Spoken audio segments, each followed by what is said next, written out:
ya kobuka milembo moko te amonanaki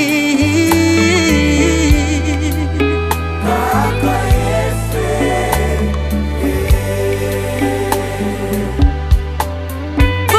ya kobuka milembo moko te amonanaki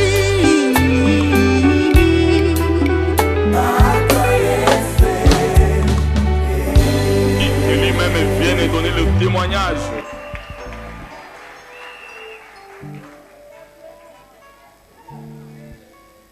Nzambe na Christopher Kabamba apambola bino. Que le Dieu de Christopher Kabamba vous bénisse.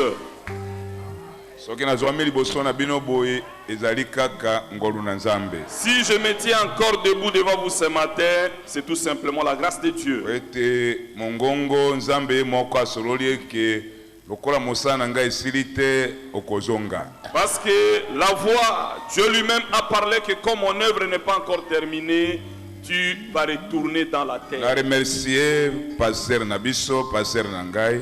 Je remercie notre pasteur, mon pasteur, Oyo apesi ngai tango ke na pesa litatoli ata na ngonga mokuse boye. qui m'a accordé le temps que je donne un petit témoignage dans ce petit temps. Nzambe azali awa. Dieu réellement est ici. Mosako elobi ke soki mongongo elobi ke mongongo moko esololi nde likambo yango ekoki tolobi ke Nzambe nde alobaki. Le prophète dit, si une voix parle, prédit quelque chose et que la chose s'accomplit, il faut dire que c'est Dieu qui a dit ça.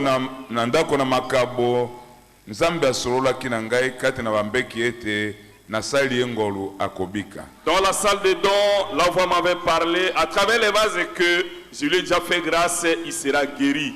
Bamemi ngai de yangambi awa nazalaki deja ebembe. On m'a amené de Yangambi jusqu'ici, j'étais déjà cadavre. Nasi asali sanza mobimba na poso mibali awa na Kisangani. J'ai déjà fait 1 mois et 2 semaines ici à Kisangani. Nayaki monoko na ngai deja etengamaki. J'étais venu, ma bouche était déjà déformée. Loboko oyo na lokolo ekufaki. Et le bras gauche ainsi que la jambe gauche étaient déjà inactifs. Mais na komi na butu passer alobi ata lokolo komi na butu na ba 21h koleka esika te likana ndako na ngai na bonde ya likolo na yo. Bien que j'étais arrivé à la nuit vers 21h, le pasteur a dit, bien que vous êtes venu la nuit, passez chez moi, je vais d'abord prier pour vous. Ba bien aimé passer la bondeli. Bien aimé, le pasteur avait prié. AVC ya munoko kotengama. Et l'AVC, la déformation de la bouche. Après 4 jours, ma bouche était revenue à sa forme. Et les bras ainsi que la jambe gauche commençaient déjà à bouger. Par la manière des médecins, on m'a envoyé aux cliniques universitaires. Et on m'a fait passer par les scanners. Il n'y avait rien de spécial qui était manifeste. Et on m'a envoyé à Mimekis pour se faire examiner là-bas. On m'a envoyé à Emma Essou, aux cliniques Elikia.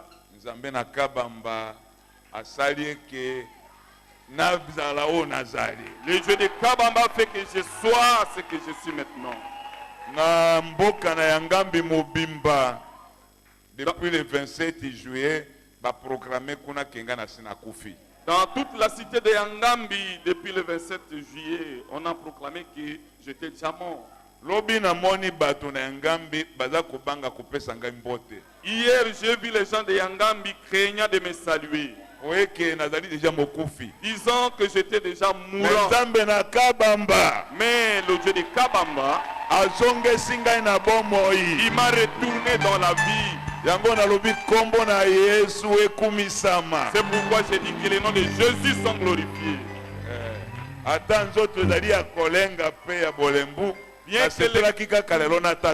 Bien que le corps est encore faible, il m'a plu aujourd'hui que je témoigne tout simplement. Bien que la santé, ma corpulence n'est plus là, na ufanda kaka pene na pasteur po nalia nakoma munene na je resterai à côté du pasteur que je mange et pour que je recouvre ma santé. bao bayeba kite basayebi nakoma mwa munene Et ceux qui ne le savaient pas encore ont déjà su pour que je zoka grossisse. papa Hilaire azalaka vase toyebaka te. Et pourtant, Papa Vase, et Papa Hilaire est un grand vase, nous ne le Papa connaissons Hilaire alobi okufa te. pas. Papa Hilaire a dit, tu ne mourras pas. Tozana na posa na yo. Nous avons encore besoin de vous. Tumba kashamba ebele na ebele. Et beaucoup de serviteurs de Président Dieu, du conseil badiacre. même le conseil, le président du Vraiment conseil de ebele Dieu. ya kolobazana na calmer auction.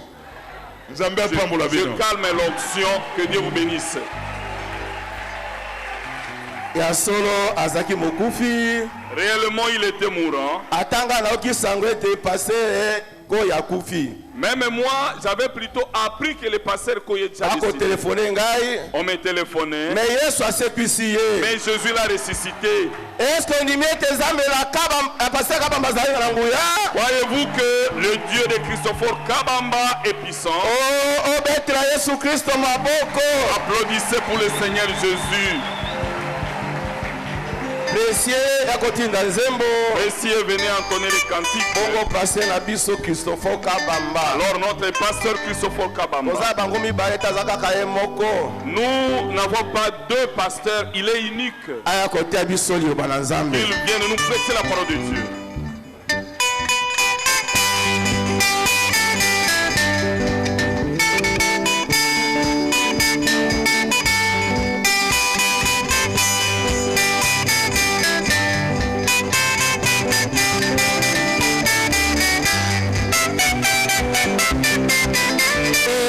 nazali na bongo na kati na yesu kwete asombinga na makila na ye longo ya masumu esilaki nyonso likolo na ngomba na gologotane likolo na ngomba na gologotane nazali na bongo na kati na yesu kwete asombinga na makila na ye yongo ya masumu esilaki kuna likolo na ngomba na gologotane likolo na ngomba na gologotane yemba aleluya mokonzi nzambe nanga monene tokumisa yo likolo nyonso yo yesu kristo olekingalo solo yemba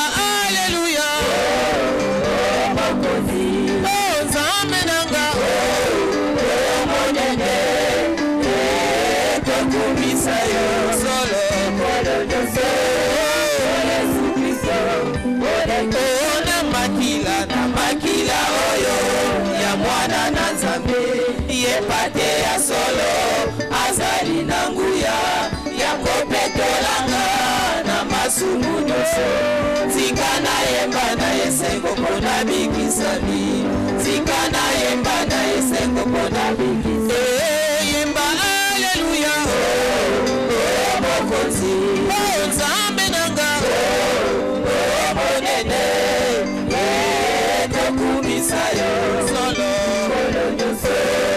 yo yesu kristo olekimana oyemba aleluya mokonzi nzambe nanga monene tokumisa yo solo yo yesu kristo olekimalamu.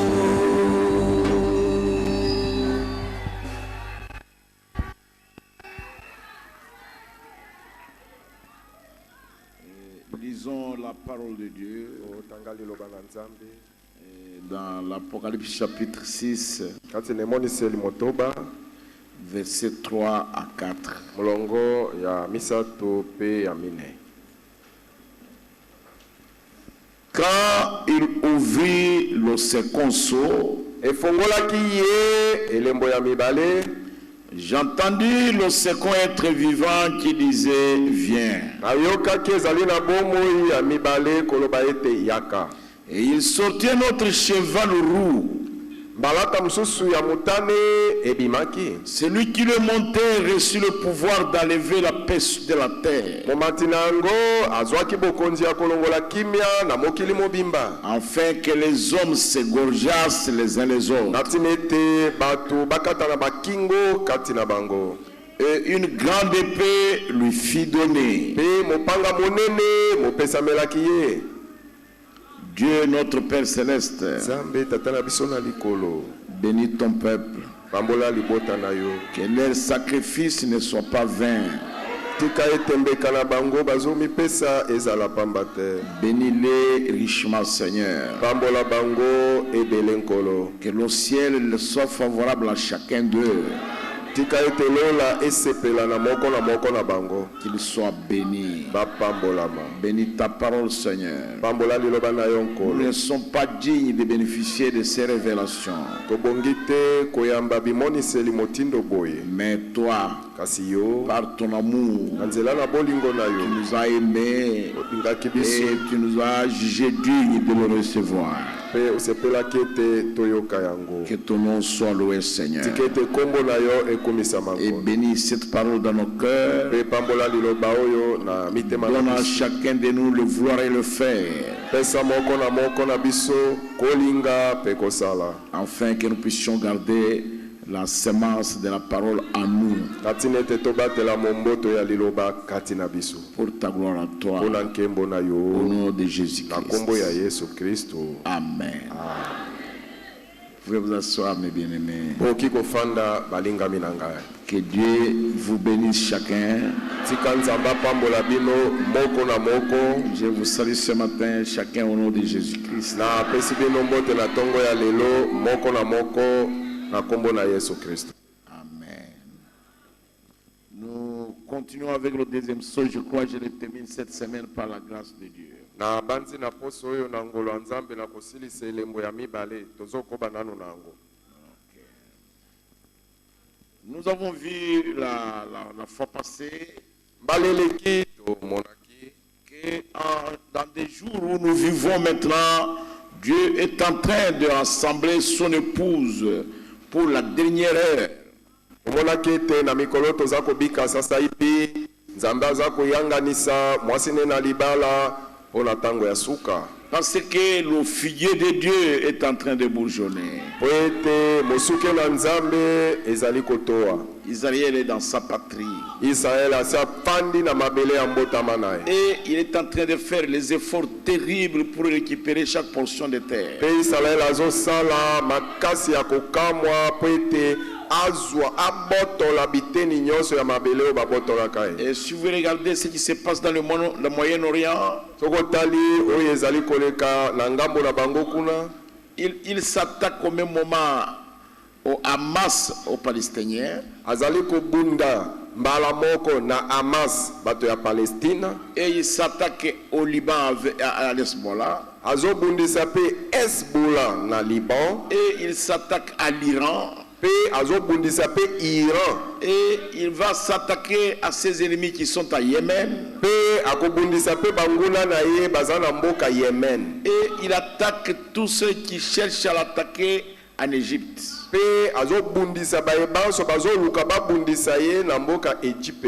Et il ne s'arrête pas là-bas, il va occuper de force les terres en Cisjordanie. Na Cisjordanie azotelema wana te kuna azokende kobotola bamabele na makasi. Et hier la nuit, j'ai essayé de voir la carte biblique exactement. Josué était passé par là. Ilobi loleki na butu na mekai kotala carte ya Bible ndenge esalame ye mama penza Yosua alekaka na nzela wana. Et ce qu'on appelle Cisjordanie aujourd'hui, c'est exactement là où Josué avait laissé les deux tribus de l'autre côté de la rivière. O babengi Cisjordanie lelo nde penza esika oyo Yosua tikaka mabota mibale na ngambo mosusu ya ebale. C'est là où il les avait placés. Wana nde Yosua tiaka bango ete mabele na bino oyo. Et il leur a dit, parce que vous avez déjà occupé votre héritage, allez aider vos amis dans les combats pour qu'ils occupent aussi leur héritage. Pe alobaka na bango ete lokola bino bosi bofandi na libula na bino. botelema bokende osunga mpe baninga na bino po ete bazwa mpe balibula na bango. Il n'était pas dit que ces drapeaux, l'ancien drapeau à 6 étoiles de David va flotter à Tel Aviv, mais il est dit dans les Écritures que ce drapeau-là va flotter à Jérusalem. Et quand Trump était passé au pouvoir pour la première fois, il a déplacé la capitale de Tel Aviv à Jérusalem. Et tout cela, c'est pour accomplir les Écritures. Na bongo elobama kitete bendele to dalapo ya oya kala kala koleka ekopepa na capitale Tel Aviv te. Elobama kindeke ekopepa na capitale Jérusalem. Pe kuna siko na Yerusalem tango Trump alekaki na bokonzi na Amerika yembala moko alobi alongoli capitale na Tel Aviv azongisi yango na Yerusalem. Nous voulons voir maintenant ici dans les prophètes. Je suis dans le deuxième sceau.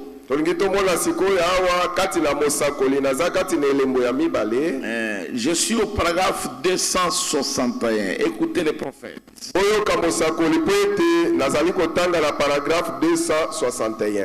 Il dit, considérons maintenant ce que Jean a vu à ce moment-là. Il a vu un cheval roux qui s'avançait. Son cavalier s'est avancé pour monter sur le cheval roux.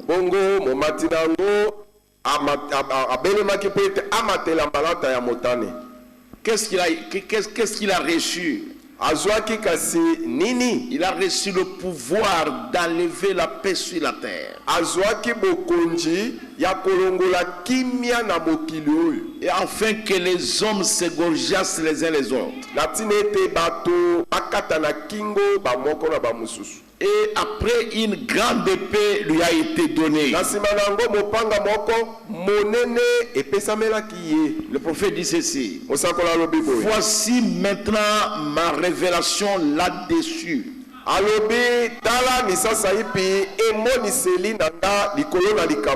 C'est encore Satan. C'est encore le diable sous une autre forme. C'est ce que nous avons dit dimanche. Que les 4 insectes, c'est le même insecte. Le gélec, la sauterelle, le gazam et le asile. Et ce sont les mêmes, c'est le même insecte. Et le cavalier qui monte des chevaux de couleurs différentes, c'est toujours le même Satan, le même diable. Tango moko mbalata ya langi boy. Tango mosusu wa matina mbalata ya langi boy. Ezakaka satana moko, diabolo moko anazo bongo la bongo. Et nous avons montré que les sceaux et les âges s'emboîtent. Tolakisa ipe bino ete bilembo pe bikeke na lingomba ekotanaka. Et c'est le même Satan. Et c'est le même diable qui agit.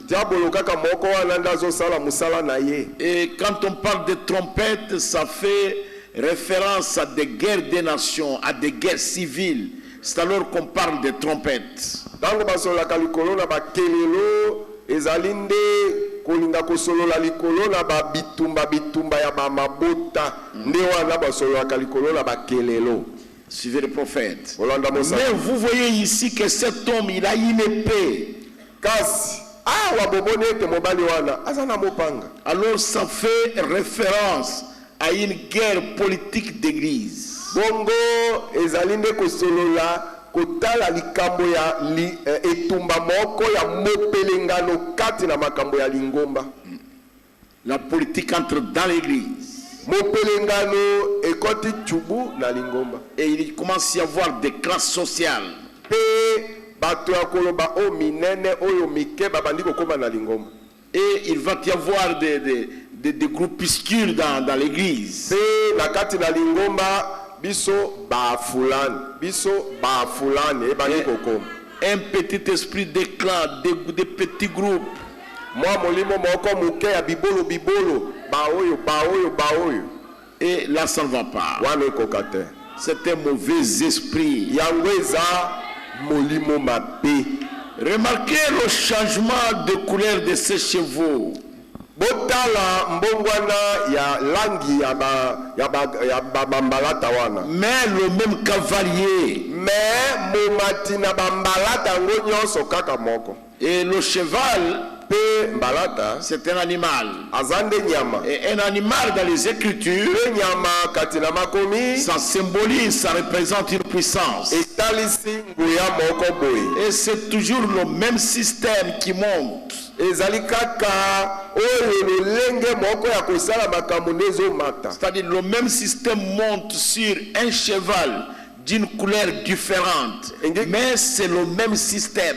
Ezali kaka lenge moko ya kosala makambo wana mbala oyo emateli mbalata ya langi boye, mbala mususu emateli mbalata ya langi boye, kasi kaka lenge moko ya kosala makambo wana. Il passe d'un blanc pur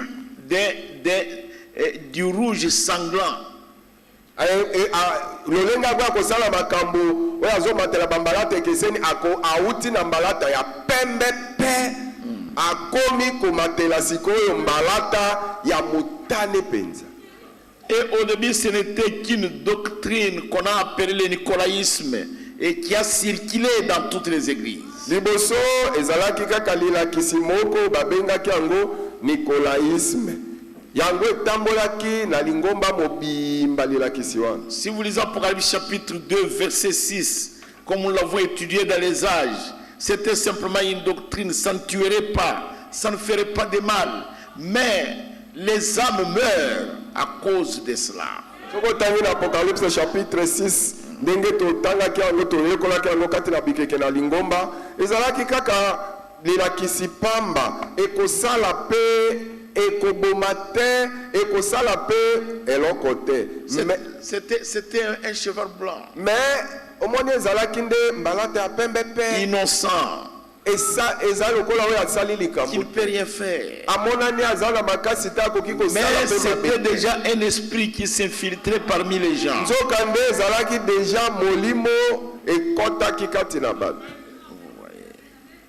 Et ils se sont proclamés Église universelle.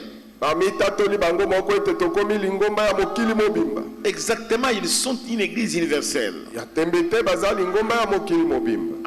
Au début, le prophète dit catholique signifie universel.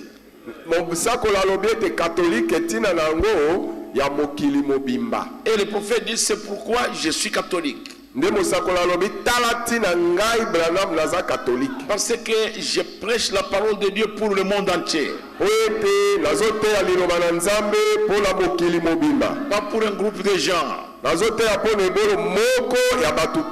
Jamais. C'est pour le monde entier. Et le prophète dit mais je ne suis pas catholique romain.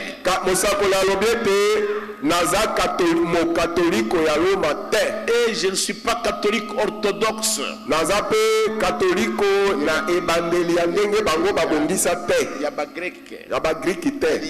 Il y a au concile de Nicée, il y avait schisme. Ils se sont séparés. Ils se sont disputés sur le célibat. Et sur l'adoration de Marie. Et sur l'adoration des saints. Et l'adoration des morts. Et ils se sont séparés là-dessus. Et les gens qui venaient de l'Orient ont refusé cela.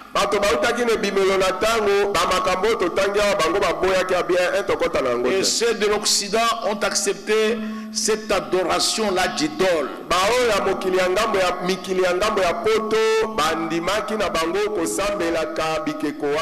Parce qu'ils étaient habitués aux coutumes païennes romaines.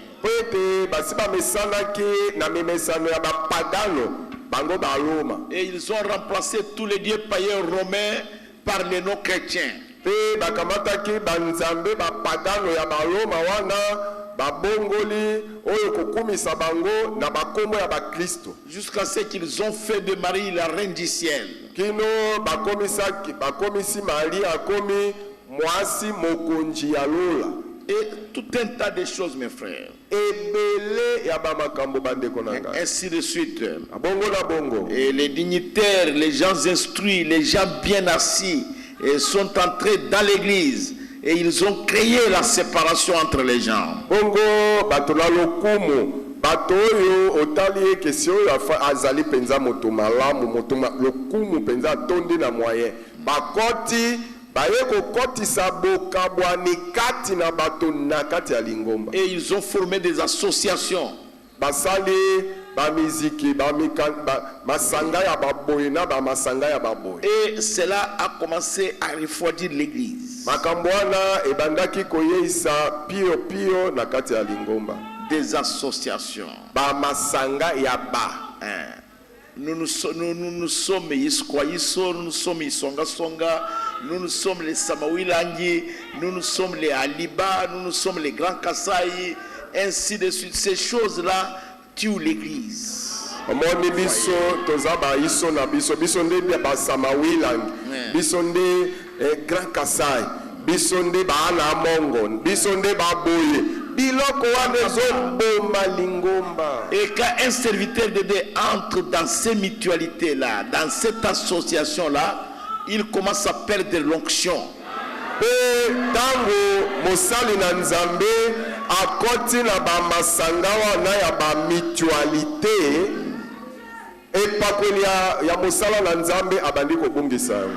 Ça paraît simple, ça paraît bien.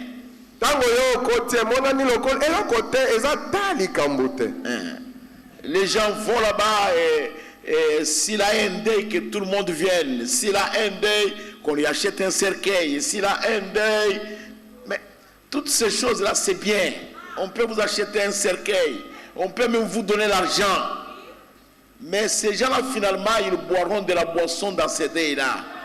Ils prendront de l'alcool. Bato bazokende kuna po ete soki azwi matanga bato baya ebele soki azana likambo bato baya pona kosunga ye si ezali malamu bakoya kosunga yo kozwa biloko me bato wana tango bakoya na lipati wana suka suka bakomela ba masanga bakomela balotoko kaka na lipati na yo. Frère, si vous mourrez, 3 personnes viennent vous enterrer, ça change quoi par rapport à une personne qu'on a enterrée par 1 million de personnes? Ça va changer, mon frère. Vous voyez que vous êtes déjà mort.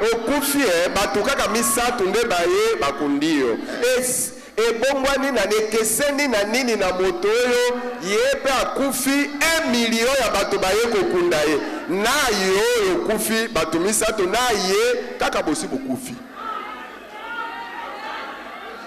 Nous n'avons pas un problème d'être enterré. Tozalaka na likambo te batanizika basi na munakani. Nous n'avons pas ce problème. Nous avons le problème de savoir comment nous allons monter.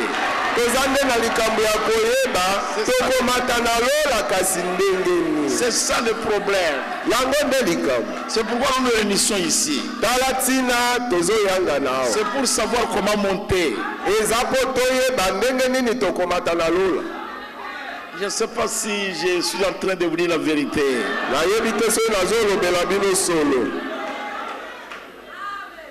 Le monde va à la dérive. Vous voyez, les années passées, nos enfants qui recevaient leur diplôme pouvaient courir partout, mais nos filles gardaient quand même un petit peu la dignité du message. Mais les enfants qui ont eu le diplôme cette fois-ci, nos filles ont porté des culottes. Nos filles ont porté des pantalons. Nos filles ont bu de l'alcool. Mais c'est très grave, c'est un scandale. C'est pas possible. Même nos garçons ne faisaient pas la folie comme ça. Mais aujourd'hui, est-ce que nous avons des chrétiens ici? bana na biso ya basi ya message oyo bazalaki nano kobatela kilolenge ya batu ya message melelo tango baproklame bana na biso ya basi balati bakilote bana na biso ya basi balati bapatalo bana na biso bameli ata masanga awa penza toloba toza penza na bakristo solo awa. Est-ce que nos filles, ce sont des gens qui suivent leurs parents?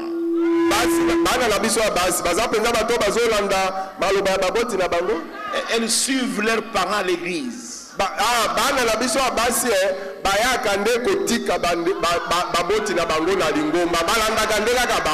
ne veulent pas rester à la maison pour que les parents ne disent pas elles viennent pour leur venue ici, c'est un trompeil. Bongo bazoboya kotikala na ndako papa na mama bakoya koloba we mutoto muko bapatalo mupende kwenda kukanisa koya na bango awa ezande kokosa miso. Hier la nuit, j'ai pensé qu'il fallait prendre toutes nos filles, les mettre là-bas dans les hangars et que les mamans bébés entrent ici, parce que sinon ça ne va pas. Mais nous ne ferons pas ça. Nous avons pitié. Parce que vous devriez voir que le monde, il n'y a rien qui s'améliore. Les Écritures, même quand nous entrons dans les histoires, nous commençons à discuter de la politique. Qui va changer les choses, mon frère? Le monde va à la dérive. Lobilo leki na butula zaki nde atako kanisa ete tozwa bana na biso baseka na biso nyonso to fandisa ka bango nde na nga kaka ba mama bana ba mama nde bayaka ko fanda me na ye ko talanga na lobi se sengeli to yokela nde bango mawo. Parce que le monde ne va plus s'améliorer. Mokili eloko ekobonga lisusu te ata tango tosolaka na ba mopelengano oboye na boye eloko nani akobongola makambo. Ces choses-là ne nous intéressent pas. Non, nous devons nous préparer pour partir.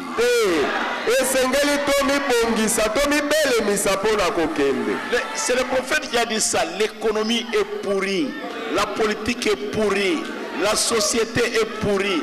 Tout est pourri, mon frère. Mosakolinda lobaki yango alobi ekita na bamboka na mokili mobimbe poli mopelengano e poli kobika na bato e poli nyonso e poli bandeko. Vous savez, aux États-Unis, celui qui avait aidé Obama à prendre le pouvoir, c'était Joe Biden. Celui qui l'avait aidé. Joe Biden est très intelligent. Quand il est monté au pouvoir, on croyait qu'il va améliorer les choses.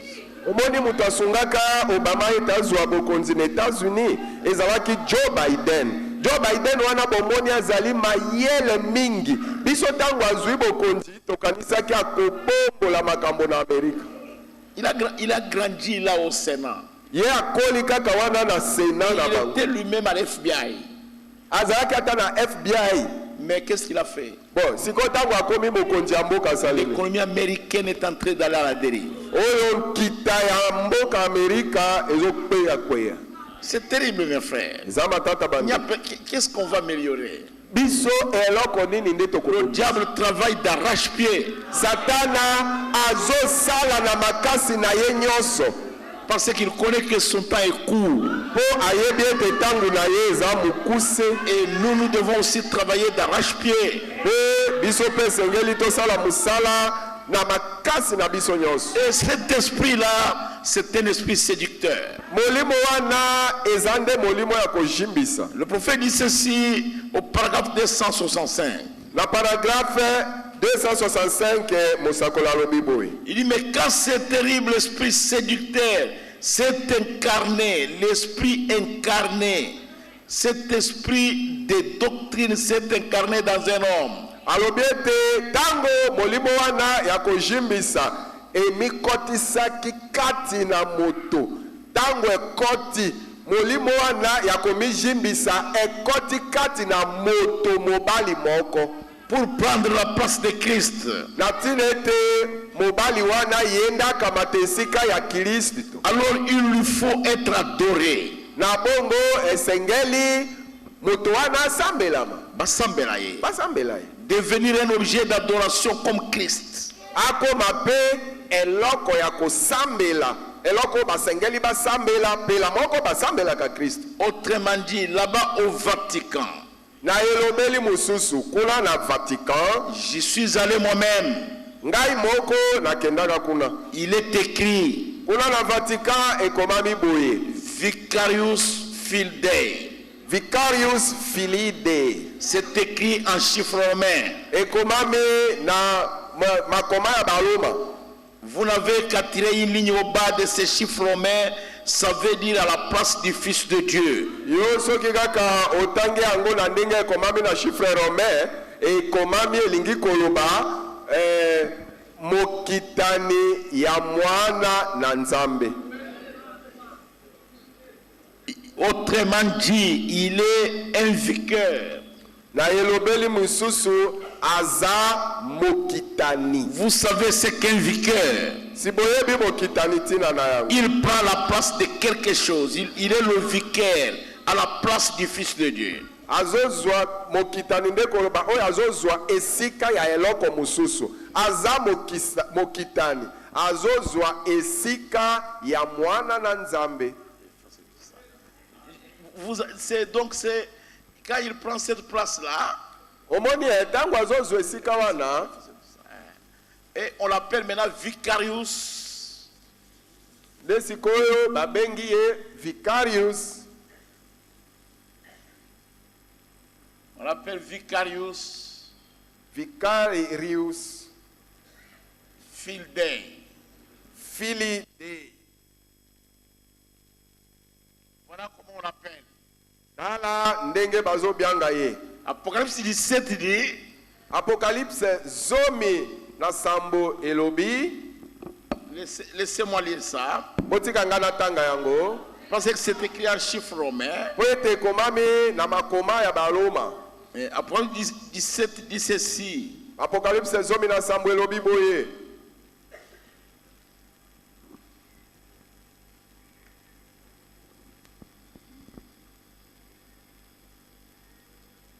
Ok. Je vais commencer au verset 8. Nabanda na mwambe. Il dit, la bête que tu as vue était et elle n'est plus. Abi nyama oyo yo monaki ye azalaki pe akozala azali susu. Elle doit monter de l'abîme Esengeli abima uta na ewelo. et aller à la perdition. Pe akende mbala moko na kobunga. Et les habitants de la terre sont de leur nom n'a pas été écrit dès la fondation du monde. Dans le livre de vie, s'étonneront en voyant la bête. Pe bafandi na mokili baye kombo na bango ekomama te na buku na bomo oyo ya liboso mokili moja lisama. Bakokamwa na komonaka nyama. Parce qu'elle était et qu'elle n'est plus et qu'elle est réparée. Oete nyama azalaki sima azali susu te pe amonani lisusu. C'est ici de l'intelligence qu'il y a de la sagesse. O awa nde mayele oyo eza na pwanya. Il est dit, je crois que c'est écrit ici, que celui qui a de l'intelligence calcule le nombre de la bête. Ah, elobami a ete ye oyo aza na mayele atanga motuya ya nyama. Peut-être c'est dans l'Apocalypse 13, je crois. Eza na banzi na emoniseli zomi na misato.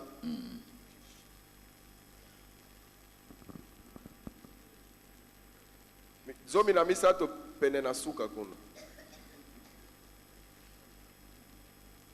Ok. C'est au chapitre 13, au dernier verset, le verset 18. C'est ici la sagesse. Talani awa bwanya yango. Que celui qui a de l'intelligence calcule le nombre de la bête. Ye oyo azana mayele atanga motuya ya nyama. Car c'est un nombre d'hommes. Po ete motuya yango ezande motuya ya moto. Et son nombre est 666. Pe motuya ya moto yango ezali 666. Et quand vous regardez, Pe soki otali dans les chiffres romains, na makoma ya Baroma, V ici c'est 5. V ezali motuya mitano. Ici c'est 1. I ezali 1. C'est ici, vicarius, c'est ici, c'est 100. C awa ezalaka 100. Et ici, I, c'est 1. I oyo eza 1. Et U, Non, non, c'est V. C'est V. V. vicarius. Donc, ça fait 5. Eza pe mitano. Et quand vous venez ici, Soki okomi awa, I, c'est 1. I ezali moko. L, c'est 50. L ezali 50. I, c'est 1. I ya liboso 1 Et puis 1. na 1 lisusu. D ici, c'est 500. D awa ezalaka 500. Et 1, c'est, et I, c'est 1. Na I oyo ezali 1. Si vous calculez, Soki okalikile, vous allez voir qu'ici, nous avons 106. okomona awa ete tozali na 106. Et ici, nous avons 6. Awa toza na 6. Nous avons déjà 112. Tosi tozwi 112. Et quand vous prenez 1 ici, vous avez déjà 3, nous avons 115. Soki okamati oyo nyonso misato 1 tokomi deja na 115. Vous ajoutez 1 ici, nous avons 116. Soki obakisi 1 awa tokomi na 116. Et quand vous prenez ça, Soki sikoyo okamati 50, vous ajoutez 116, obakisi na 116, vous avez 166. okomi na 166. Quand vous ajoutez 500, Soki obakisi 500, vous avez 666. okomi na 666. C'est pourquoi la Bible dit Tala ntina Biblia elobi, que celui qui a de l'intelligence tika ete ye oyo aza na mayele calcule le nombre de la bête. atanga motuya ya nyama. Et il a changé. Sikoyo nyama abongoli. Il est devenu Dux Akomi Dux Claris. Dux Claris. Dux Claris. Dux Claris. Et quand on vient ici, Soki tokomi toye awa. nous calculons ça, c'est 500. Oyo ezali 500. Ça ici, c'est 5. Wana ezali mitano. Ici, c'est 100. Awa ezali 100. Elle, c'est 50. L 50. Et ici, nous venons ici, nous avons 1. Awa tozali na 1. Et X, c'est 10. X c'est 10. Donc, quand vous essayez de calculer ça, Soki omeki ko calculer yango, vous allez voir, vous allez tomber toujours à 666. okoya lisusu kokoma kaka na 666. Là, vous avez 515. Wana oza na 515. Et ici, vous avez déjà 615. Awa oza déjà na 615. Plus 50, vous avez 665. Plus 50 okomi na 665. Plus 1, vous avez toujours 666. Obakisi moko ekomi lisusu kaka 666. C'est-à-dire, le diable ne peut pas se cacher devant le Saint-Esprit. Elingi koloba liboso na molimo mosantu diabolo amibomba te. C'est impossible. Ekoki kokoka Il ne te. peut pas se cacher. Akoki komibomba te. Donc c'est pourquoi les Écritures disent que celui qui a de l'intelligence calcule le nombre de la bête. Nde makomi elobi ete ye oyo aza na mayele atanga motuya ya nyama. Et il dit c'est un nombre d'hommes. Alobi ezali motuya ya moto. Et il a essayé de changer de nom. Amekaki kobongola kombo Il ne le peut pas. akokoka te. Devant le Saint-Esprit, Liboso na molimo mosantu il est toujours dévoilé. azomonisama kaka pululu. Les écrits sont multiples au Vatican. On a changé. Bamakoma ezali ebele na Vatican babongola bongola. Ce n'est plus tellement Vicarius Fildei. Maintenant, c'est Dux Claris. Bongo ezali lisusu Vicarius Filii Dei te ekomi nde Dux Claris. La Bible dit qu'il sera assis dans le temple de Dieu. Biblia elobi ete akofanda na tempelo ya Il Nzambe. sera adoré comme Dieu. Akosambela mapela moko Nzambe. Parce que la petite doctrine de nicolaïsme s'était déjà incarnée en lui. Nzambi kama malakisi mike ya Nicolaïsme esi ekotaki kati na ye. Et il est devenu le vicaire, le remplaçant du Fils de Dieu. Pe akomi mokitani ya mwana na Nzambe. Et si vous lisez dans 2 Thessaloniciens chapitre 2 verset 3, soko tangi na mibale ba Thessalonique mibale misato et vous allez voir ce qu'il en est. bokomona likambo yango Et vous allez voir que c'est un esprit terrible, mes frères. bokomona ete ezali molimo moko ya matata bandeko Cet esprit-là, molimo wana et cet homme-là, il est assis dans le temple de Dieu. mobali wana afandi na tempelo ya nzambe kuna nda afandi Et on l'adore. bazosambela mpe ye Et il n'a pas peur. azobanga mpe te On l'appelle Saint-Père. bazobenga ye tata mosantu Il n'a pas peur. abanga te. C'est pourquoi vous voyez, dans le chapitre 2 de 2 Thessaloniciens au verset 3, il est dit que personne ne vous séduise d'aucune manière. nde yango na chapitre 2 ya 2e Thessaloniciens 3 elobi ete mutu te ajimbisa bino ata na lolenge moko te Car il faut que l'apostasie soit arrivée auparavant. po nzambi esengeli ete libebi likoma liboso Et qu'on ait vu paraître l'homme du péché mpe mutu ya lisumu tomona ye komonana et le fils de la perdition. mpe mwana ya libebi L'adversaire qui s'élève au-dessus de tout ce qu'on a perdu ou de ce qu'on adore. motemeli oyo azali kotelema oyo azali kotombwama likolo na oyo nyonso babengi nzambe to likolo na oyo nyonso bazosambela Jusqu'à s'asseoir dans le temple de Dieu. kino atombwami ti ake komufandisa na tempelo ya nzambe Se proclamant lui-même Dieu. ye moko azomitatolaka ete ye nde nzambe Saint-Père prie pour nous.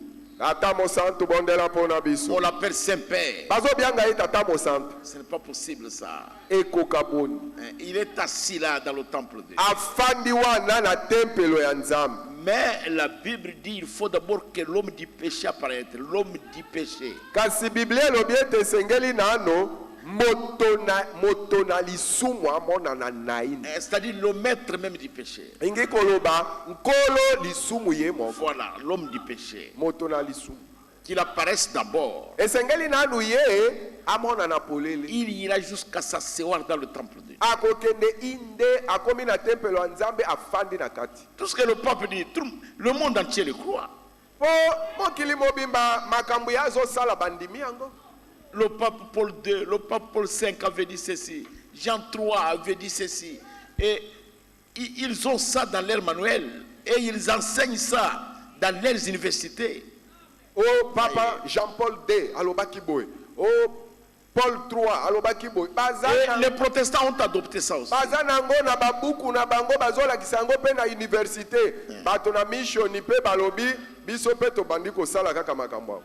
Un jour, je suis entré dans l'église néo-apostolique. Je voulais quand même comprendre, néo-apostolique, que je comprenne quand même. Alors je suis allé et je me suis assis là-bas, mais c'était terrible. Non, Je me suis dit, je n'y viendrai plus jamais. nakoti na lingomba oyo babengi néo-apostolique mpo nasosolaka meme néo-apostolique nayebaka meme makambo yango eza ndenge nini. Ce sont les mêmes filles de la prostituée qui reviennent à leur mère. makambo namoni kuna na ezalaki matata nalobi na konyataka su makolo na ngai awa te mpo na nini ezali kaka bana basi moko oyo bazosala mpe bazongi kaka epai na mama na bango moboti. C'est pourquoi vous voyez le diable est le chef de tous les pouvoirs politiques du monde. ndeti nomoni diabolo ye nde mokonzi ya bokonzi nyonso ya mopelengano oyo ezalaka na mokili oyo. Quand vous lisez dans Matthieu chapitre 4, je crois que c'est dans Matthieu 4 verset 8, il a voulu donner ça à Jésus gratuitement. Et Jésus a refusé cela parce qu'il savait qu'il en deviendrait l'héritier.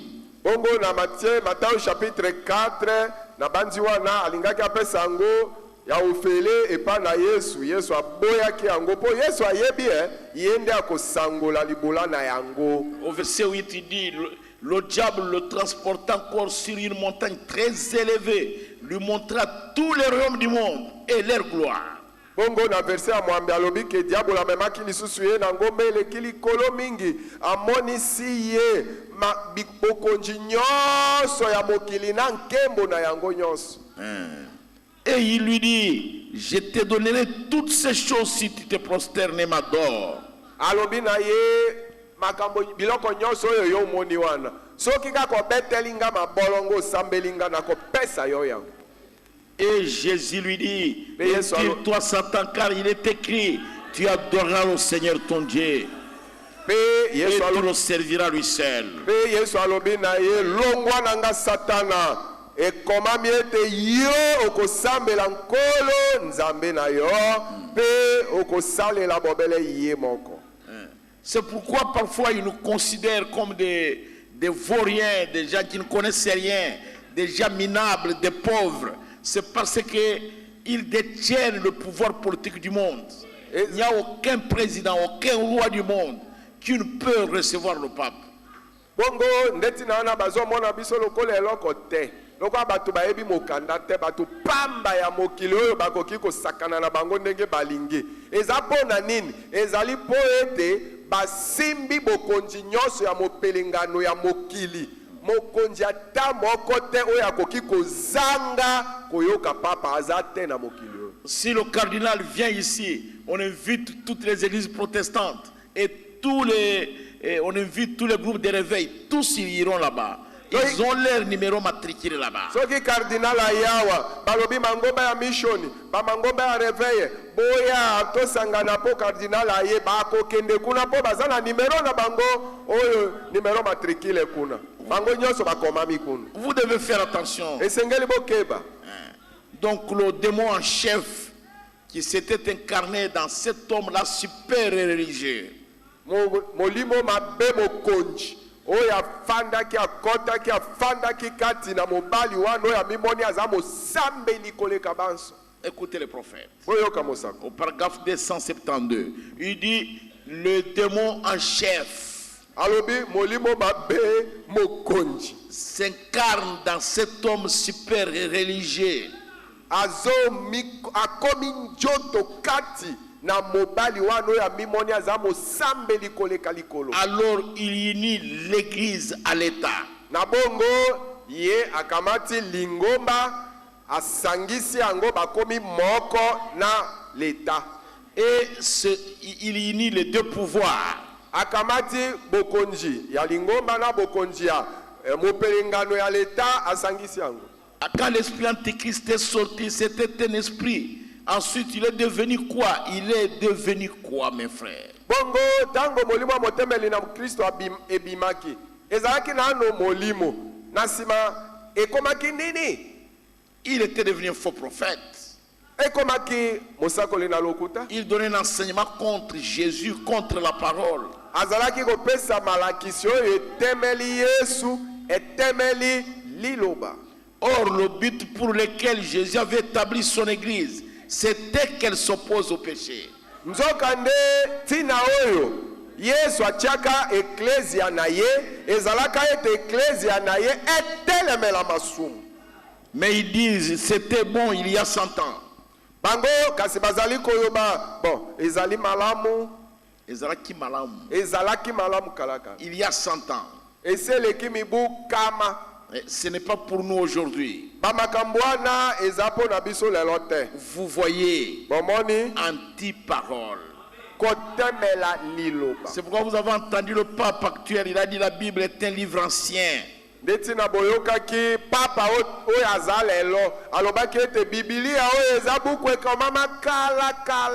ça ne s'adapte pas à nos réalités d'aujourd'hui.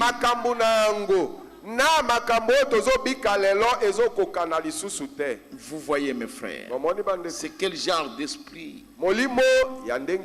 C'est un esprit anti-parole, anti-Christ.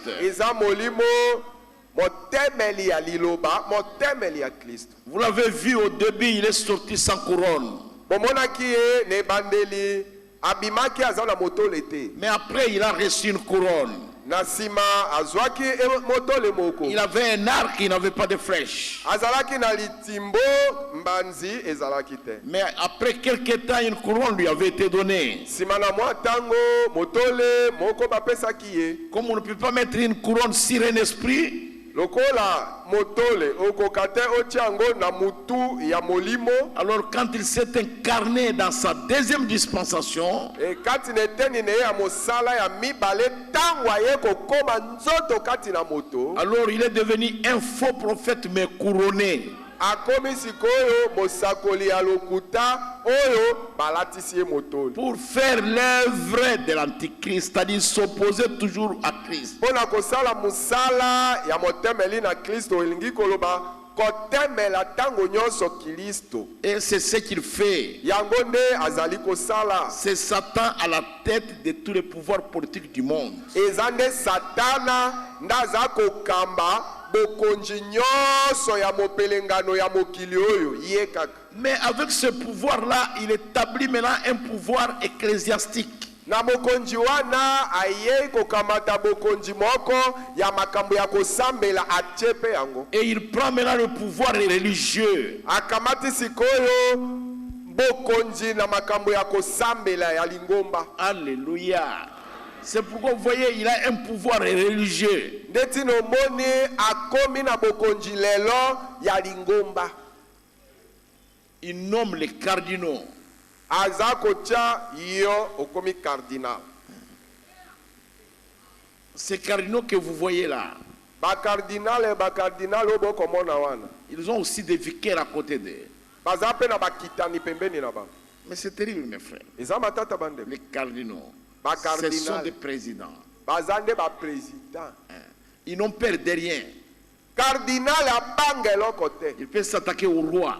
Akoki ata Il peut kobundisa s'attaquer au mokonzi. président. Akoki ata kobundisa président ya république. Parce qu'il est établi par le roi du monde. Po ye mutu atie ye nesika azali eza mokonzi ya mokili. Le diable en chef. Oyo satana ye moko mokonzi. Le démon en chef. Molimo mabe mokonzi nde atie ye wa. Qui s'est incarné dans un homme. Molimo mabe mokonzi oyo akomi nzoto kati na moto Et il moko. réunit les deux pouvoirs. Pe akamati bokonzi nyonso mibale asangisi yango. Et qui va résister? Nani aza na makoki ya kotelemela ye? Personne. Mutu ata moko na mokili te. C'est pourquoi les Écritures disent Tala ntina makomi elobi ete tous les habitants de la terre bafandi baso na mokili vont s'étonner bakokamwa en voyant la bête na komonaka nyama qui était oyo azalaki et qui n'est plus pe aza lisusu te et qui est réparée. pe amonani lisusu. L'empire romain païen, Bokonzi ya baloma ya bapagane ça n'existe plus. lelo ezalaka lisusu te. Il faut creuser 5 kilomètres, 5 mètres, 5, même 1 kilomètre sous la terre pour voir ça. Même les empires grecs, tous ces empires-là, comme décrit Daniel, c'est déjà enfoui. Même les pharaons en Égypte, ne reste plus rien. Vous voyez. Bokonzi ya baloma oyo ya mopelengano ya bapagano eza lisusu lelo te. Esengeli otimola ata 5 km na se ya mabele nde okende komona ndenge babiloko bango bazalaki. Ata bokonzi ya baela ata bafarao na Egypte lelo eloko eza lisusu te ya bango. On ne se souvient même pas d'Alexandre le Grand.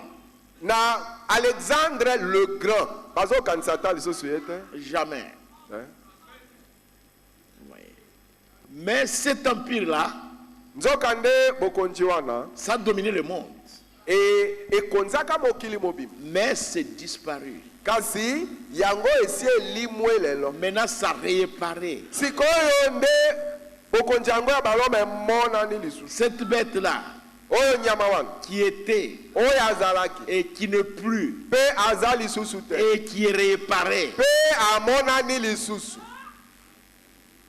c'est l'empire romain. Eza nde bokonzi ya baloma. Là, c'était l'empire romain païen. Na liboso ezalaka nde bokonzi ya baloma oyo ya bapagano. C'est tombé, Yango esi c'est ekwea fini. Comme esila. Daniel avait vu, Pela moko Daniel amonaki. il a vu la chute de tous les empires. Amonaki kokwea ya bikonzi ya bokonzi ya mokili mobimba. Mais Kasi cet empire oyo bokonzi wana est ressuscité esekwi au travers du pape. na nzela ya papa. Rome Loma continue à dominer le monde. ezokoba kokonza mokili Et lelo. le Vatican, Pe Vatican c'est un pays dans un pays. ezali nde mboka moko oyo efandi kati na mboka mosusu. Comme vous voyez la procure ici, Lokola bomoni clôture la procure awa. c'est une ambassade. Ezali nde penza esika ya mboka mosusu. Donc c'est cet empire-là et tous les habitants de la terre. Eza nde bokonzi wana pe bafandi banso ya mokili. Il a pris le pouvoir religieux Akamati bokonzi na ndenge ya makambo ya kosambela et il est réparé. pe amonani lisusu. Là, dans l'Apocalypse chapitre 13. Kuna na Apocalypse zomi na misato. C'est pourquoi vous voyez cette petite bête à des cornes. Ndeti nomoni mwa nyama moke wana aza na maseke Il a mbali. le pouvoir civil Aza na bokonzi oyo ya bato. et puis il a le pouvoir ecclésiastique, le pouvoir politique. Pe aza na bokonzi ya mopelengano pe azali na bokonzi ya makambo ya losambo ya kosambe. Et il fait la même chose que la bête avait fait avant lui. Azo sala kaka ba makambo ndenge moko nyama salaka liboso na ye. C'est pourquoi vous voyez aujourd'hui, Tala tino moni lelo tout est femme, femme, femme, femme, femme. nyonso eza kaka basi basi basi basi basi. Regardez, avec les élections américaines, avec Kamala. Tala na maponomi ya Amerika na mwasi oyo Kamara. Et même celui qui l'a pris comme son colistier pour les campagnes, celui qui peut, si elle gagne, celui-là devient son vice-président. Et regardez l'homme qu'il a pris. Tala ni moto oyo ya zwi po ete babando sala na ye campagne soki aleki wana komi mokitani na ye vice président. Tala oyo moto ake kozwa. Tim Walz de Pennsylvanie. Oyo Tim Walz yende moto ya Pennsylvanie. C'est un grand État Ezali mboka monene na Amerika. et où il y a des grands électeurs. Epai wapi baponami ya bato ya kopona ya lokumu bafandi nde kuna. Et lui-même, Pe ye moko ce gaillard-là, oyo mobali wana et c'est un homme très important dans la politique américaine. azali moto ya lokumu mingi kati na mopelengano ya baamerika. Et très influent au Sénat. Azalaka pe na liloba ya koloba monene na Sena. Mais Kasi c'est un grand féministe, azali moto oyo un gauchiste. azali moto ya makambo ya lingi kaka makambo ya basi mingi. Toujours femme, femme, femme, Ya femme. ye likambo ezali kaka kotombola kaka basi basi basi basi basi. C'est pourquoi il appuie l'avortement. Ndeti na po na ye bato basopaka bazemi. Il n'y a pas de problème. Likambo eza C'est te. le droit de la femme. Ezali makoki ya mwasi asopa Et elle zemi. n'est pas obligée de porter un enfant qu'elle ne veut pas. Mwasi apusami na makasi te sanza libwa amemanaka kaka na mwana na libumu te. Non, non, non. Vous voyez. C'est un grand un gauchiste. Et vous voyez comment Trump l'a qualifié. Il dit cet homme-là au pouvoir, c'est amener l'enfer sur la terre. Bomoni azali moto oyo Il le connaît mieux. makambo ekokende boye ye kaka ngambo oyo ye kaka kotombola na ye basi nde. Nde Trump alobi ke soki boponi mobali wana komi lelo na bokonzi ezali nde komema li Amerika ekota kati na lifelo. Et le prophète dit, au paragraphe 278, il dit, ce qui va finir par arriver, je le prédis, c'est qu'une femme la dirigera. Oyo ekosuka suka ya kokoma na lobi yango liboso ezali ete mwasi moko akokamba yango. Akokamba Amérique. Akokamba Amerika. Rappelez-vous, je l'ai dit il y a 30 ans, et de cette chose que j'ai prédites, 5 se sont déjà réalisées. Bokanisa na lobaki yango eseleki mibu tukomi sato bamakambo sambo oyo na sakolaki ete ekokoma mitano esi ekomi. Et l'homme qui peut la faire entrer est déjà là, en place. Pe moto oyo akoki kokotisa ye Akokotisa mwasi na bokonzi. moto oyo akokotisa mwasi na bokonzi moto yango asi amonani aza deja wana. Et c'est par la politique que vous élisez cela. Bozopona yango na nzela ya mopelengano. Donc voilà, toutes ces choses s'enchaînent. Makambo nyonso wana ezoya moko nsima na mosusu. Et ce sont des prophéties qui s'accumulent pour préparer le départ de l'épouse et la venue du Seigneur. Yango ezali kaka masakoli oyo ezali koikana mpona kobongisa kokende ya mwasi na libala pe kozonga ya mobali na libala. Et vous devez être conscient que tous les pouvoirs politiques du monde sont dirigés par le diable. Esengeli yo na mayele na yo yeba malamu ete bokonzi nyonso omoni na mokili oyo kaka diabolo nde akambaka yango. Et c'est pourquoi une épée lui avait été donnée. Tala ntina mopanga moko epesamelaki ye. Et pour que les gens s'entretuent les uns les autres. Na ntina ete bato bakata na bakingo bamoko na bamususu. Et quand il a fait cela, Tango mpe asalaki yango il détenait encore le pouvoir ecclésiastique. asimbaki naino bokonzi ndenge ya makambo ya losambo. Il avait commencé seulement avec un démon d'un faux enseignement. Abandaki kaka na mwa molimo mabe ya malakisi moko Et ya ça lokuta s'est incarné. mpe yango ekoti Et il est devenu un faux prophète. mpe akomi mosakoli na lokuta. Et il est allé au bon endroit. Il n'est pas allé en Israël. Il est allé à Rome. Akendeki esika penza esengelaki solo akendeki na Israele te akei na Loma. Il est allé à Rome. Ake na Loma Et c'est tout. suka wana Et il s'est établi là-bas. kuna azwi ngbende Et il est devenu l'évêque en chef. mpe akomi ebeki en chef Et il a uni l'église à l'État. akamati lingomba na leta Et il a laissé asangisi tomber son arc. atiki litimbo ne kokwea Et il est descendu de son cheval blanc. Il est monté immédiatement sur un cheval roux. akiti mbala moko na mbalata pembe mbala moko amateli mbalata ya motane. Et il a reçu une grande épée. Il peut tuer quiconque n'est pas d'accord avec lui. azwi mopanga moko munene ye nani atelemela ye abomi ye. Le prophète dit là, à la fin du paragraphe 284, il dit, voilà votre sceau. mosakoli na suka ya paragraphe 284 alobi tala ni elembo na bino. C'est le même personnage ezali kaka moto yango moko qui continue sa course jusqu'à l'éternité. oyo azokoba kopota na ye mbangu kino na seko na seko. Il unit ces deux pouvoirs. akamati babokonzi nyonso mibale wana asangisi yango. C'est la même chose que ce qu'ils essayent de faire en ce moment. eza bobele ndenge moko lokolo bazomeka kosala sikoyo. Peut-être les gens ne le comprennent pas. ta mosusu makambo oyo ezosalema bato bazososola te. Mais c'est terrible, mes frères. ezali matata Peut-être vous bato. ne le comprenez pas. ta mosusu yo ozososola te. Et un baptiste de Louisville avait prêché. Il dit, les catholiques sont là-bas. Nous sommes ici. Nous n'avons pas les mêmes enseignements. Mais ce sont nos frères. Nous devons fraterniser avec eux. Il n'y a rien de mal de fraterniser avec eux. Nous n'allons pas entrer dans leur église, mais nous devons nous mettre ensemble et prier ensemble. bongo mokatolike moko Un baptiste. baptiste moko na Louisville alobaki ete bakatolike bazali wana biso tozali awa tozali na malakisi moko te mais bandeko na biso bango wana tosengeli tosala lisanga na bondeko elongo moko na bango eloko ya mabe ezali te tokokota na malakisi na bango te. C'est le corbeau et la colombe qui sont sur le même perchoir dans l'arche. ezali nde yanganga na ebenga bafandeli etape moko na kati na masuwa. Nous ne voulons pas ces choses-là, frère. tolingi bamakambo wana Unir te le te. faux et le vrai.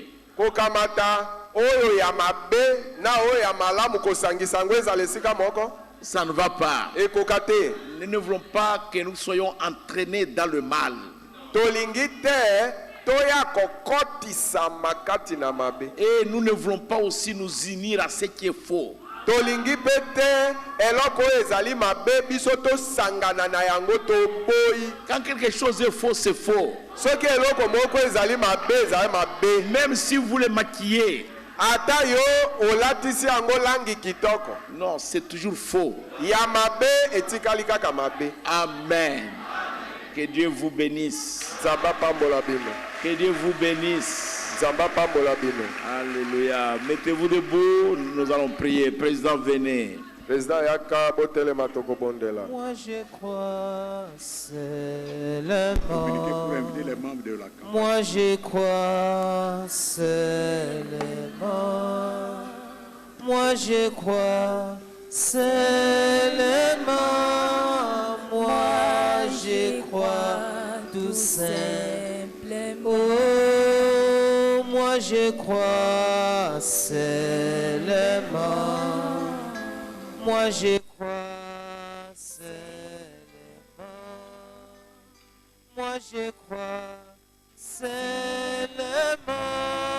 Moi je crois tout simplement. Il a dit 2 ou 3 en mon nom, je suis là. Comment, je ne sais pas, mais je crois tout simplement. Comment, je ne sais pas, mais je crois tout simplement. Oh, moi je crois seulement. Moi je crois seulement. Moi je crois seulement. Moi je crois tout simplement.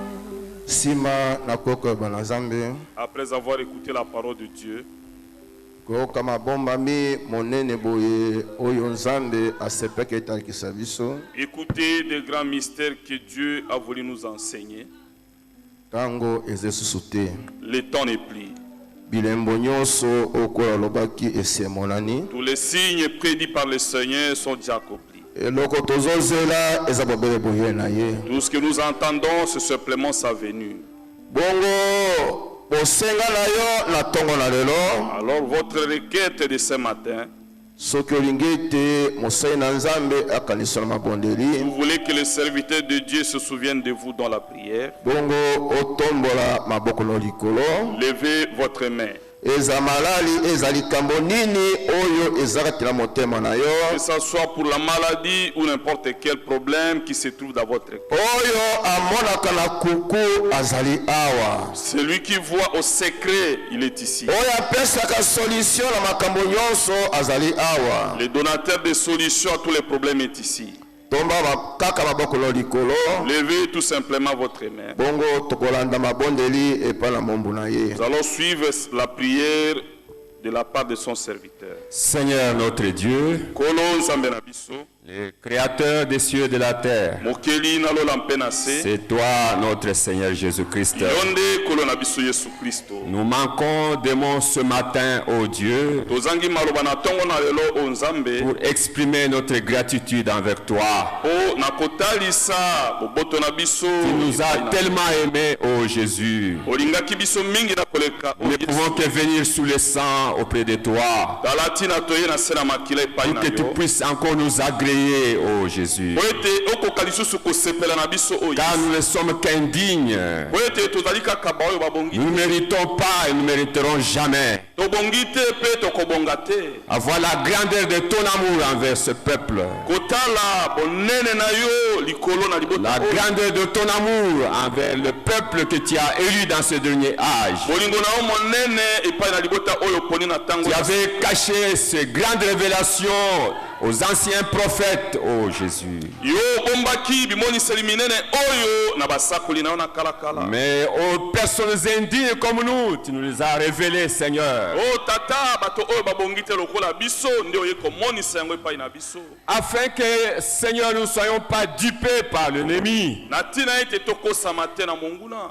afin de nous retourner à la position qu'Adam avait avant la chute. Na ntina ete ozongisa biso na esika oyo Adamu azalaki liboso na kokwe. Oh notre Dieu, Oh Nzambe na biso. en écoutant ces grandes révélations, Na koyokaka malakisi minene que cela ne oyo. soit pas une condamnation pour chacun de nous, Tika ete yango ezala kokweyisama mpo na moko mais na que moko na chacun biso. de nous réexamine encore sa vie Tika ete moko na biso atala lisusu bomoi. pour vérifier là où ça ne marche pas, Mpona kotala esika oyo ezali kotambola malamu te. afin de s'harmoniser sur ta parole, Seigneur. Tina ete abongama atelema na liloba na yo. Car Laodicée po ete Laodikia Laodicée veut que la parole s'accommode à nos vies. po ete Laodikia elingi nde ete liloba nde ekokana na bomoi na Mais biso. toi, Dieu, tu ne changes jamais tes principes. Kasi yo Nzambe na biso obongolaka Tu es le même hier, aujourd'hui, éternellement. ozali motindo moko lobi loleki lelo mpe libela. Cette parole, tu l'as prononcée avant la fondation du monde. liloba oyo osakolaki yango liboso ya kozalisama Elle demeure, elle demeurera ainsi.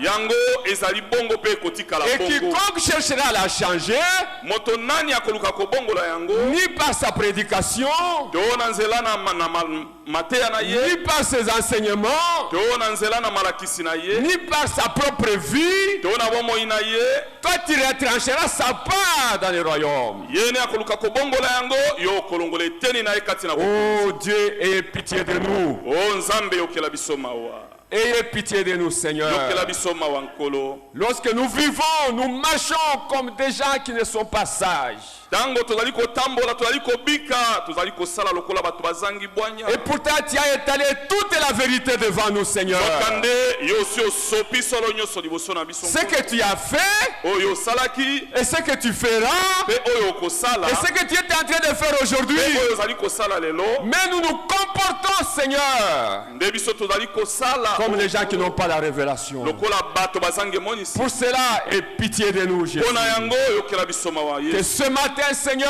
Na tongo oyo nkolo. que chacun de nous trouve grâce auprès de toi. Moko na biso azwa ngolu liboso na Trouve yo. grâce auprès de toi, Seigneur.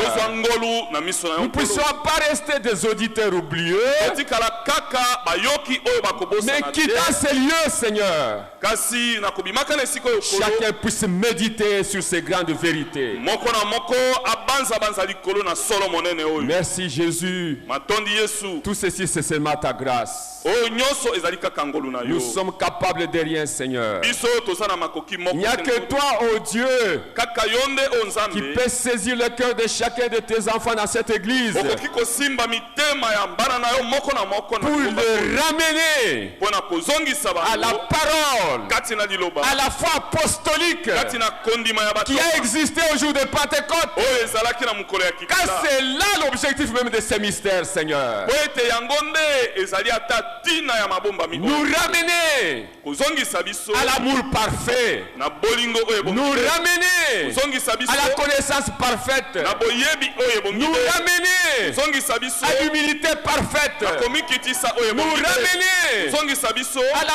la foi parfaite, Seigneur.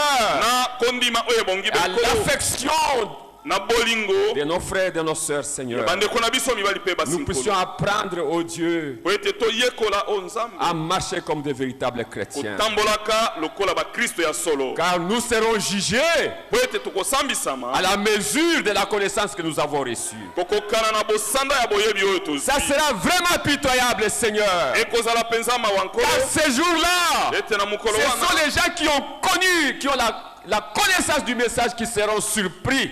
ezali kaka bato oyo bazali na boyebi ya sango malamu nde bakokamwa bakosituka Ceux qui resteront, qui manqueront à ce grand rendez-vous, baoyo bakozanga bakotikala na bokutani monene ils wana seront les premiers à informer aux autres que les gens sont partis. bango nde bakoyebisa na bamosusu ete basi bakei. Aie pitié de nous, Seigneur. Yokela biso mawa nkolo, Aie pitié de cette église. yokela lingomba oyo mawa, Aie pitié de ce peuple. yokela liboto oyo mawa. Toi, tu ne parles jamais en vain. yosololaka pamba Tu ne te, parles pas pour nous condamner, osololaka te mpona mais kokweyisa tu nous biso, parles pour nous bénir, Seigneur. osololaka nde mpona kopamba Remets biso cette nkolo. église sur les lignes correctes de ta parole. Zongisa lingomba oyo na molongo semba ya Remets liloba cette na yo. église sur les lignes correctes de ta parole. Zongisa lingomba oyo na molongo semba ya liloba Que na yo. cette église ne soit plus un jardin d'enfants, Seigneur. Lingomba oyo ezala lisusu te esika na Que bana. personne ne puisse regarder à son frère, Na tina ete moko te akoka kotalela mais ndeko na que ye, chacun regarde au calvaire. kasi moko na moko atalela nde ekulusu. Merci Jésus pour ta parole. Matondi Yesu mpona liloba na yo. Bénis notre pasteur, Seigneur. Pambola mobateli na biso nkolo. Ce n'est pas facile d'enseigner de telles choses. Ezali pete te kosolola makambo oyo. Merci pour le courage que tu lui as donné, Seigneur. Matondi mpona mpiko oyo opesi. Merci pour l'onction que tu lui as donnée. Matondi mpona epakweli oyo opesi. Toi qui avais gardé Branham lorsqu'il enseignait ces choses, Yo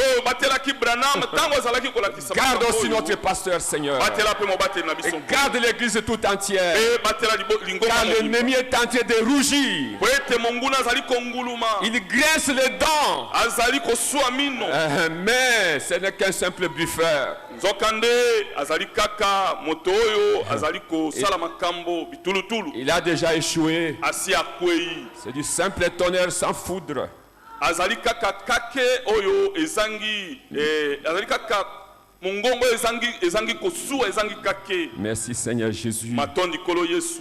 Voilà ton peuple devant toi, Seigneur. Kala libota na yo liboso na onkolo. Nous avons tous les mains nos mains vers toi. Wana totomboli biso baso maboko na biso. Car nous sommes des nécessiteux, Seigneur. Po ete tozali bato na bosenga nkolo. Il y a des problèmes dans cette église. Makambo ezali na lingomba oyo. Il y a des maladies, Maladi ezali. des problèmes financiers. Bosenga na misolo. Tout ça, c'est le diable, Seigneur. Oyo nyonso wana ezali Il zabu. cherche à nous décourager, Oyo ezali koluka kolembisa biso. mais il ne motema. saura pas, Kasi akolonga te. puisque la victoire est en nous. Po ete longa ezali ngambo Nous na biso. combattons ayant déjà la victoire. Toza kobunda wana tosi Et d'ailleurs, le combat a déjà été terminé à Golgotha.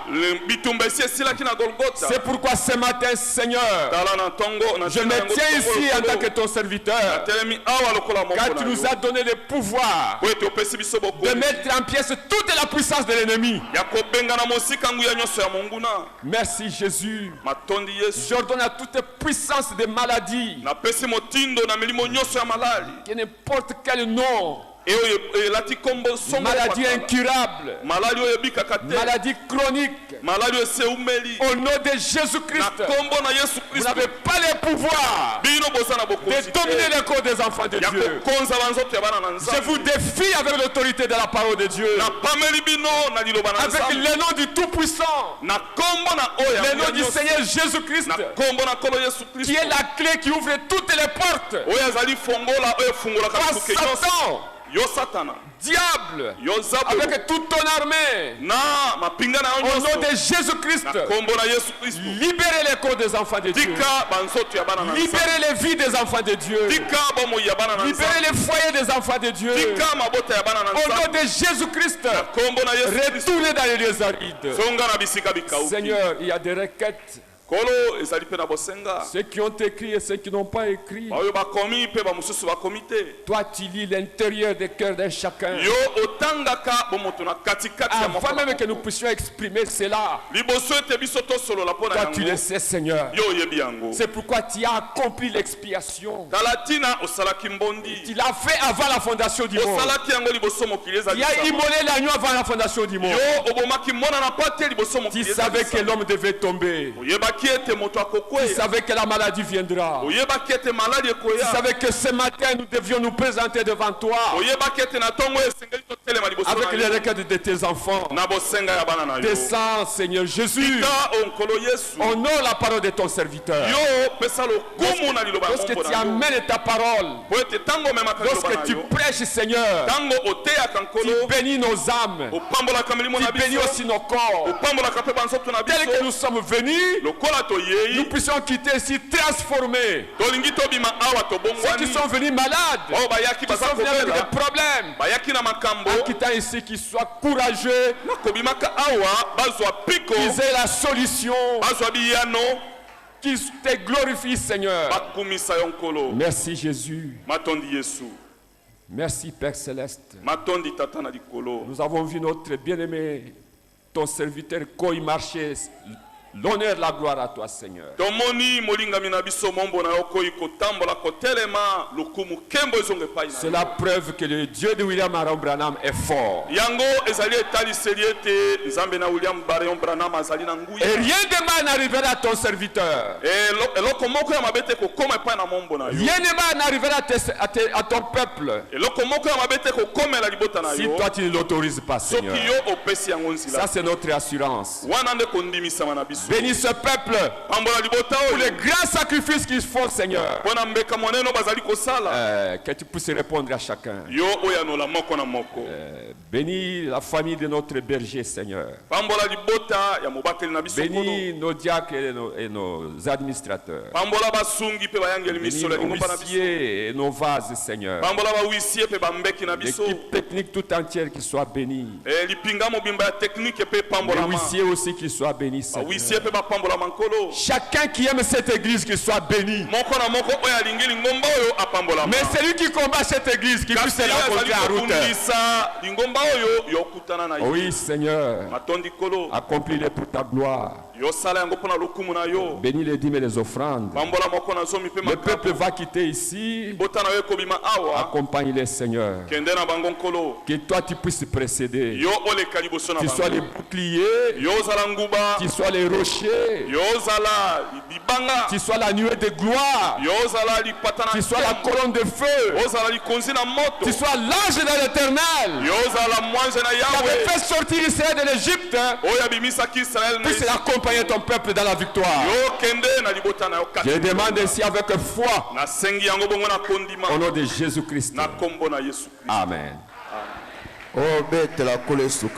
Applaudissez pour le Seigneur Jésus-Christ. Collègues diacres, distribuez les paniers offrandes. Pendant que nous donnons les communiqués.